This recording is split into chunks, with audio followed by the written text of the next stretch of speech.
ప్రభువు నామమునకు మహిమ కలుగునగాక. యెషయా గ్రంథం 54వ అధ్యాయం 11వ వాక్యములో రాయబడి ఉన్నటువంటి మాట ఈ రాత్రి వేళ మనం జ్ఞాపకం చేసుకుందాం.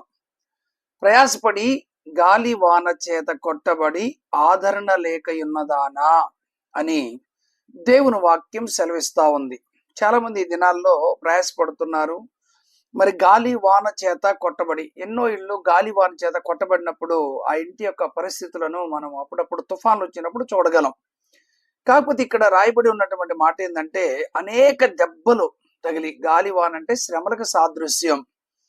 మత్తయి సువార్త మనం 7వ అధ్యాయంలో కూడా ఒక ఇంటి మీద పడ్డప్పుడు అది కూలిపోతుంది అన్నట్లుగా ఇసుక మీద కట్టబడిన ఇల్లును గురించి చెప్పబడినటువంటి మాటని మనం జ్ఞాపకం చేసుకోవచ్చు. ఇక్కడ ఆదరణ లేక ఉన్నదానా అని రాయబడి ఉంది. చాలా మంది దినకాలాల్లో ఆదరణ లేనటువంటి వాళ్ళు చాలా మంది ఉన్నారు. భర్త ద్వారా ఆదరణ లేక, పిల్లల ద్వారా ఆదరణ లేక, అనేక విషయాల్లో నలిగిపోతున్నటువంటి ప్రియ దేవుని బిడ్డలారా, దేవుడు యెషయా గ్రంథంలో 66వ అధ్యాయం 13వ వాక్యంలో ఒక శ్రేష్టమైనటువంటి మాటని దేవుడు తెలియపరుస్తున్నాడు.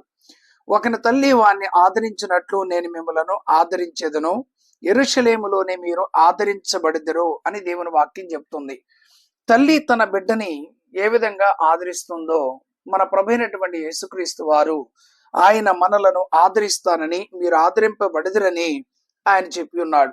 కనుక మనుషుల ఆదరణ కొంత మేరకు మట్టుకే ఉంటుంది.